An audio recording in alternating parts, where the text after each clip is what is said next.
What's going on, everyone? My name's Paladus, and it has been a long road counting down our 100 greatest Pokemon of all time, but now we have arrived in the top 10. My personal top 10, not only favorite, but my personal list of the Pokemon that I believe are the greatest in the Pokemon series. So, like I say usually, if you see any of your favorites in today's list, let me know in the comments section below. And also, since we are in the top 10, let me know what your top 10 favorites are in the comment section below. If you can't think of 10, just 5 will do as well. Thank you so much for joining me on this humongous list. And without further ado, let's get right into it.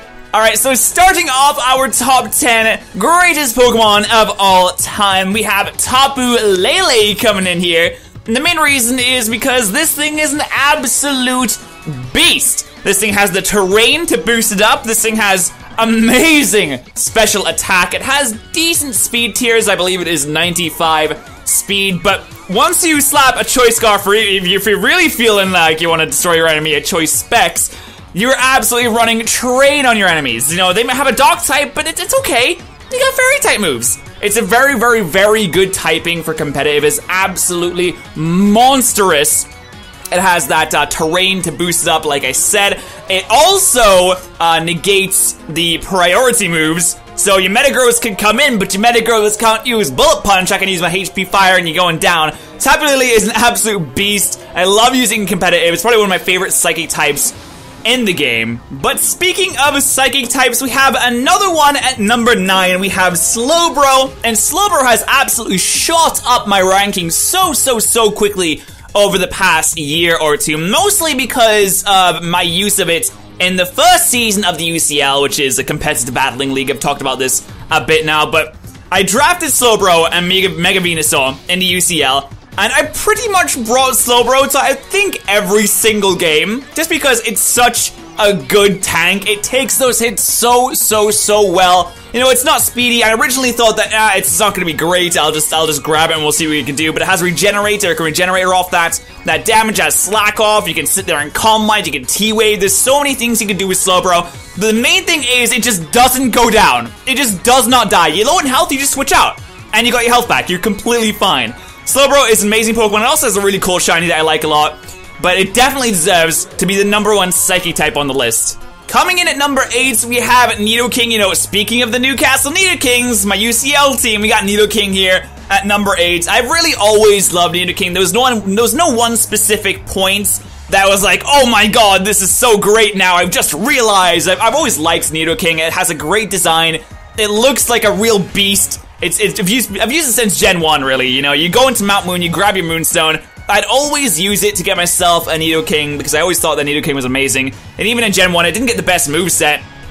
But as you go through the generations, you can teach a lot of good moves. It learns a huge variety of moves, which makes it very, very good in competitive as well. Of course, you got that Sheer Force, Life Orb combination. And I've always used it when I can in Let's Plays as well. Even going back to my first Emerald Randomizer Nuzlocke in like 2011, 2012, way back in the day. It was my starter, and I loved it. And it's always been a Pokemon that I could just go to and be like, yeah, this is a good Pokemon. I like it. It's fantastic. It's a good addition to the team. Haxorus is up next, and I swear we just have like UCL Pokemon after UCL Pokemon and competitive Pokemon, but Haxorus is another one of those Pokemon like Slowbro, like I mentioned before. Like when I used it in the first season, I was like, okay, hold on. This is actually amazing.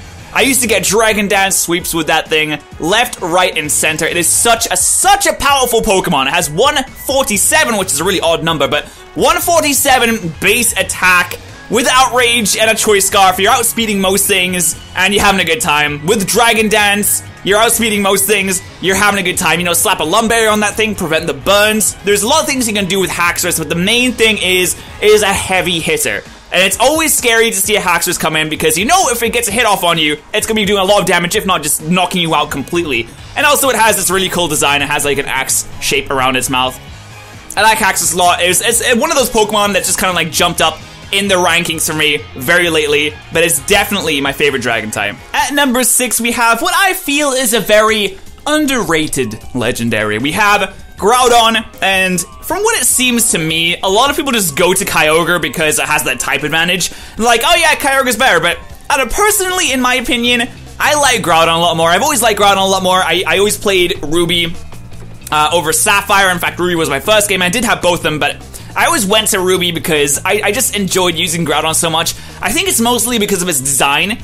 Its design is absolutely perfection for what I'd expect a mega legendary to look like, especially when it primal reverts back to its primal form. It just looks even better. It grows in size a crazy amount. That one specific cutscene in Oras where it does its primal reversion always gets me. I love that cutscene so much. The music works so well. It looks amazing. When it flicks to your player character, it's huge. I'm just gonna keep rambling on about how much I love Groudon right now. I feel like we should get on to the next one, but Groudon is my second favorite legendary. The second Dawn of the day. First we had a Groudon, now we have Rhydon. And I think it's mostly because of its design. I think it's probably one of the best designed Pokemon out there. I don't know what it is. I think it's sleek. It looks powerful. It has that drill on it. It just looks like a Pokemon. Like, it's the essence of what I believe a Pokemon should look like. It looks powerful. It's also not got too much going on with it. But Groudon is a sorry, I said Groudon. Rhydon. Too many Dawns today. Rhydon is a Pokemon that I've liked once again since Gen 1. I've always liked its design. I keep going on about that, but it's also a very good Pokemon just by itself, especially when you slap Emulite on that thing. Physical moves don't do anything. Rhydon doesn't even feel them. It doesn't even notice that it's been hit. Physical moves don't do anything. It's very powerful. The one downside to it is that it doesn't really learn the best moves, especially in Gen 1, which is mostly when I try to use it. But Rhydon is an absolutely fantastic Pokemon, and it's number 5. Now that we're getting into the top 5 here, things might seem a bit silly, but Furret is coming in at my number 4 spot. And if you haven't been around the channel too long, you're probably like, what? That doesn't make any sense. Why are you doing this? Furret, seriously? That thing? But this mainly stems from way back in the day. I played through Sacred Gold, which is a hard ROM hack of Pokemon Heart Gold. And I picked up a Sentret, and I didn't think I was going to use the Sentret. I had no intention of using it. I called it box because I was going to put it in the box. But then my Pokemon died, and I was like, okay, I have to use it. And it turned out that Furret is an absolute beast in that game. Furret became one of the mascots of the series, and is now, I feel, one of the mascots of the channel. It has its own Twitch emotes, and it's become a thing that I always love to use now. Furret, completely just entirely based on nostalgia and my love for this Pokemon based on one series, comes in at number 4 here on our top 100. Flapping in with its little tiny wings into the number 3 spot, we have Rowlet. And Rowlet has become, once again, a semi-mascot of the channel. Ever since I first saw it, I was like, I love this Pokemon. I absolutely adore it. This is my starter, and I kept with Rowlet through all the hype for Sun and Moon when it was coming out, when they were teasing it, when the trailers came out. I was like, Rowlet is my man. And I picked Rowlet, and I don't regret it for a second. Rowlet is adorable. It has a little bow tie. Rowlet has so much going for it. I'm so happy that it exists, and I'm so happy that I was able to get my shiny version of it. I gush over Rowlet so much. I know it's not the greatest Pokemon in the world. I know Decidueye isn't the greatest starter, but in my opinion, it is the best starter, and that is why it is number 3, and a little bit of a mascot for the channel too. Alright, here we go, top 2. Now, people who've been around the channel a lot should already know what the top 2 is gonna be. I say this all the time, but number 2 is Arcanine. I don't think I can find a Pokemon I like more, apart from the number 1 spot, than Arcanine. Because, first off, I'm a huge dog person. Secondly, fire type is one of, if not my favorite typing. Thirdly, it's been around since Gen 1. It has an amazing design. It's incredibly loyal to its trainers. It's a fire type that you know you can rely on. It's just, Arcanine has so much going for it. It's good and competitive. Like, I love it in the anime, I love it in the games, I love its design. I love every single thing about Arcanine. I can't think of a single flaw apart from perhaps the moveset. But Arcanine is the perfect fire type. And with that, we're gonna get on to number 1. Alright, number 1. Wow, I bet no one saw this one coming. I bet no one thought this could possibly happen. What a big surprise, having Darkrai at number 1.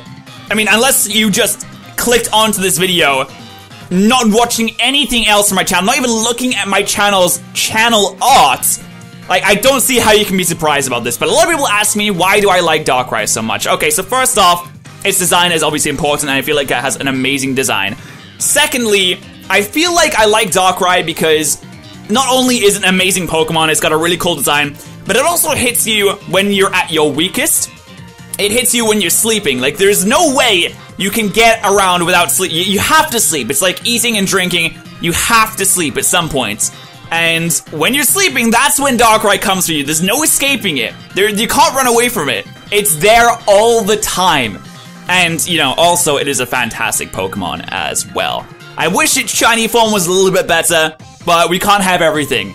So, Darkrai is my #1 favorite Pokemon. It has been for a very, very long time now. I don't see that changing anytime soon. And that brings us to the end of our top 100 greatest Pokemon of all time list. Now, of course, this was based on personal opinions, statistics, use in games, it's used in the anime, and all sorts of things. But what I would like you guys to do, like I mentioned at the start of the episode, let me know what your top 10 is in the comment section below. I hope you did enjoy this series. This took a lot of time and effort to put together. Usually top 10s take a lot of time and effort. This is a top 100. You can imagine that it's going to take a lot more. But thank you so much for watching, you guys, and I'll see you guys in the next one.